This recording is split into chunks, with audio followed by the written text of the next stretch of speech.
মাৰ্ঘেৰিটাত স্বাস্থ্য বিভাগৰ ফোপোলা স্বৰূপ শিশু চিকিৎসক নিযুক্তিৰ দাবীত 31 ঘণ্টীয়া অনশন।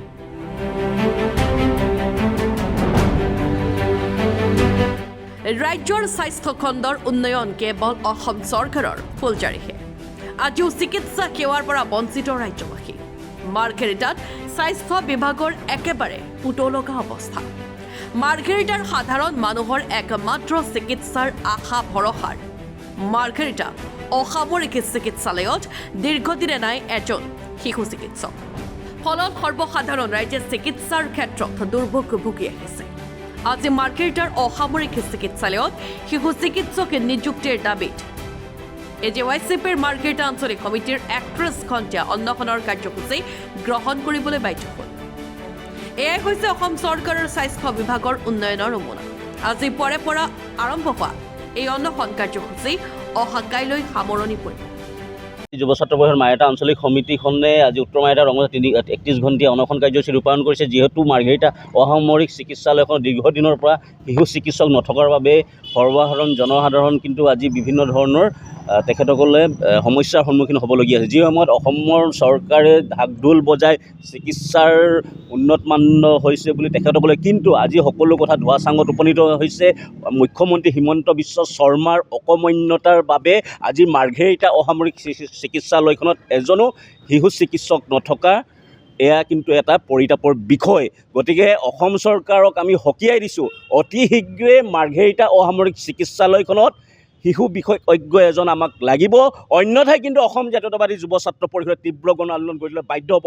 এই ক্ষেত্ৰত স্থানীয় বিধায়ক ভাস্কৰ শৰ্মাৰো অকৰ্মণ্যতা, বিধায়ক ভাস্কৰ শৰ্মাৰ গাফিলতিৰ বাবে আজি মাৰ্ঘেৰিটা অসামৰিক চিকিৎসালয়খনত চিকিৎসক নাই, শিশু চিকিৎসক। গতিকে অতি শীঘ্ৰে এই যি মাৰ্ঘেৰিটা অসামৰিক চিকিৎসালয় ভিতৰ চৰাত যিবিলাক অনিয়ম, পৰ্যাপ্ত ঔষধ নথকা, এইবিলাক সকলোবিলাক দূৰীকৰণ কৰিব লাগিব। গতিকে মাৰ্ঘেৰিটা সমজিলা আয়ুক্তকো সকীয়াই দিছোঁ, তেখেতে কেৱল বহি থাকিলেই নহ'ব, সেই প্ৰশাসনিক আমোলাসকলৰ নিষ্ক্ৰিয়তা, তেখেতসকলৰ গাফিলতিৰ বাবে আজি কিন্তু মাৰ্ঘেৰিটা অসামৰিক চিকিৎসালয়ত এজন শিশু চিকিৎসক নথকাটোৱে কিন্তু এটা ৰহস্যজনক বিষয় হৈ পৰিছে। এইটো কাৰণে হৈ পৰিছে যিহেতু যিসমূহ নাৰ্ছিং হোম আছে, এই নাৰ্ছিং হোমবিলাকত কিন্তু এই কিছু চিকিৎসক থাকে, ব্যক্তিগত চিকিৎসক থাকে, এই কিবা ভিতৰ চৰাৰ লেনদেন আছে নেকি, আমি এটা অভিযোগ কৰিছোঁ। গতিকে এই যি অভিযোগ অতি শীঘ্ৰে সমাধান হ'ব লাগে, অন্যথাই কিন্তু এই শাসনাধিষ্ঠ চৰকাৰখনে অনাগত দিনত হ'বলগীয়া অসম জাতীয়তাবাদী যুৱ ছাত্ৰ পৰিষদৰ আন্দোলনৰ মুখামুখি হ'বলৈ কিন্তু সাজু হৈ থাকক। তীব্ৰ গণ আন্দোলনৰ ৰূপ ধাৰণ কৰিব এই আন্দোলনে। যুৱ ছাত্ৰ পৰিষদ মাৰ্ঘেৰিটা আঞ্চলিক সমিতিয়ে উত্তৰ মাৰ্ঘেৰিটা ৰংগমঞ্চত আমি এক অনশন কাৰ্যসূচী গ্ৰহণ কৰিছোঁ। 31 ঘণ্টীয়া পুৱা 7 বজাৰ পৰা এই কাৰ্যসূচী আৰম্ভ হৈছে।